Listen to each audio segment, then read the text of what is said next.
আসসালামু আলাইকুম ভিউয়ার্স, কেমন আছেন সবাই? আশা করি আল্লাহর রহমতে সবাই অনেক ভালো আছেন, সুস্থ আছেন, পরিবারের সাথে আছেন। আজকে আপনাদের সাথে নতুন আরেকটা ইনফরমেটিভ ছোট্ট একটা ব্লগ নিয়ে আসলাম। অনেকেই জানতে চান, আমাকে নক করেন যে সঞ্চয়পত্রের ইনক্যাশমেন্ট প্রক্রিয়াটা কি, প্রিম্যাচিউর ইনক্যাশমেন্ট, ম্যাচিউর ইনক্যাশমেন্ট বা নগদায়ন করা যায় কিনা সঞ্চয়পত্র নতুন করে, সে বিষয়ে আজকে একটু আলোচনা করি, আপনাদের বোঝার সুবিধা হবে। সেক্ষেত্রে প্রিম্যাচিউর ইনক্যাশমেন্ট হচ্ছে সঞ্চয়পত্র, আসলে কেউ যদি টাকার প্রয়োজনে সঞ্চয়পত্র নগদায়ন করতে চান, মানে সঞ্চয়পত্রের বিনিয়োগটা ভেঙে ফেলতে চান, সেক্ষেত্রে কি হারে তিনি প্রফিট পাবেন, এটা অবশ্যই ক্যালকুলেশন যোগ্য। এ বিষয়ে যদি আপনাদের কারো ডিটেল জানতে হয় অবশ্যই আমাকে নক করবেন, আমি আপনাদের সার্কুলার প্রোভাইড করব।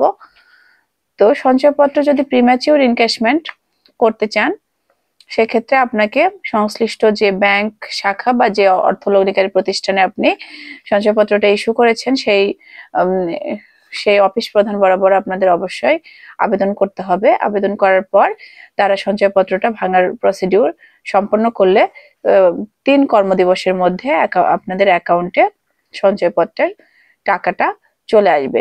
এক্ষেত্রে অবশ্যই প্রথম বছরে যদি সঞ্চয়পত্র যে বছর ইস্যু করেছেন সেই বছর যদি আপনি সঞ্চয়পত্রটা ভেঙে ফেলেন, সেক্ষেত্রে কোনো আপনি প্রফিট পাবেন না। দ্বিতীয় বছর, প্রথম বছর শেষ যদি করে ফেলেন অলরেডি, সেক্ষেত্রে দ্বিতীয় বছরে ভাঙালে কিছুটা প্রফিট পাবেন। এভাবে আপনার রেট 5 বছর মেয়াদী সঞ্চয়পত্র হলে যত আপনার দিন বাড়বে প্রফিট রেটটা অবশ্যই আপনার বাড়বে। অর্থাৎ অল্প সময়ে সঞ্চয়পত্র ভেঙে ফেলে সেক্ষেত্রে আপনি প্রফিটটা কম পাবেন। এজন্য আপনার যে প্রফিটটা নিবেন সেই প্রফিটটা মূল টাকা থেকে কেটে আপনি যতটুকু পাবেন ততটুকু দিয়ে আপনাকে ফেরত দেওয়া হবে। অর্থাৎ সঞ্চয়পত্র আপনি যদি মেয়াদ পূর্তির আগে ভাঙেন, সেক্ষেত্রে আপনার অবশ্যই কিছু টাকা লস যাবে। এজন্য আমি আপনাকে সাজেস্ট করব, সঞ্চয়পত্র যাদের ভাঙাতে হবে তারা আসলে সঞ্চয়পত্র এটা তাদের জন্য খুবই মোটামুটি একটু হালকা হলেও লস হবে। সঞ্চয়পত্র আপনাদের কোনো টাকা যদি এক্সট্রা হয়ে থাকে, যেটা মানে আপনাদের কিছুদিন লাগতেছে না, 3 বছর 5 বছর, সেক্ষেত্রে সেই মেয়াদের জন্য আপনারা সঞ্চয়পত্রটা ইস্যু করে রাখতে পারেন।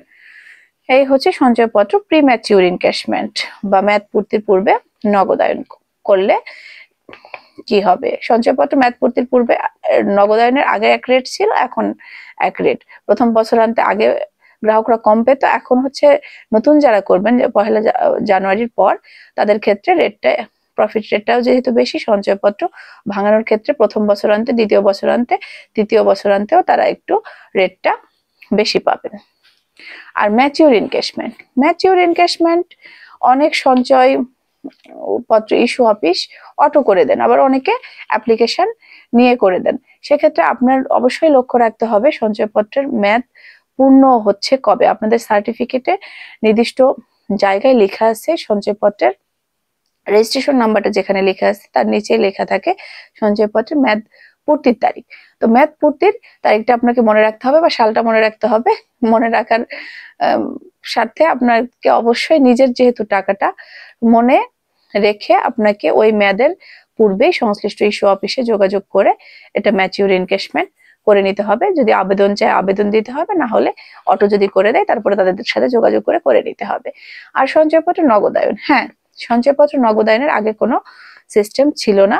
1 ডিসেম্বরের পর সরকার, বর্তমান বাংলাদেশ গভর্নমেন্ট সঞ্চয়পত্র মানে প্রি নগদায়ন প্রক্রিয়াটা চালু করেছেন। আসলে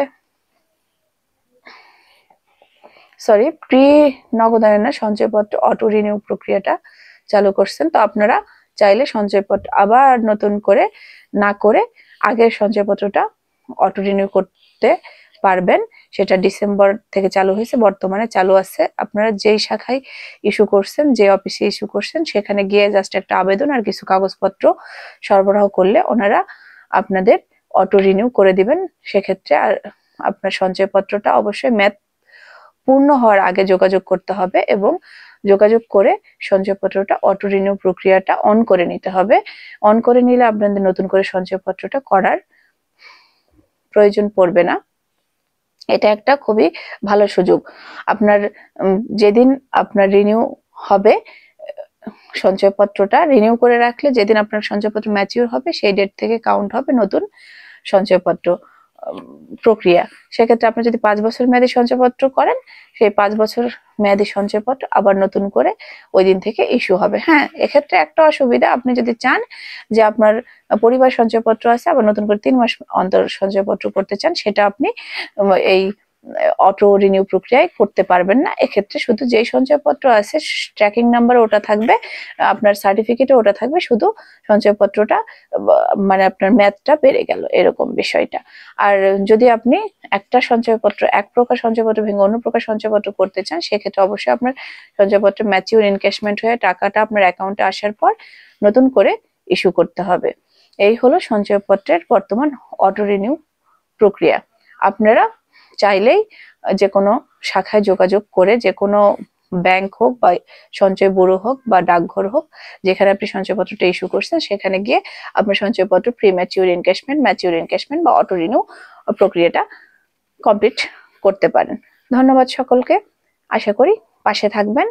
মোর ইনফরমেটিভ ব্লগ নিয়ে আবারও আসবো আপনাদের সামনে।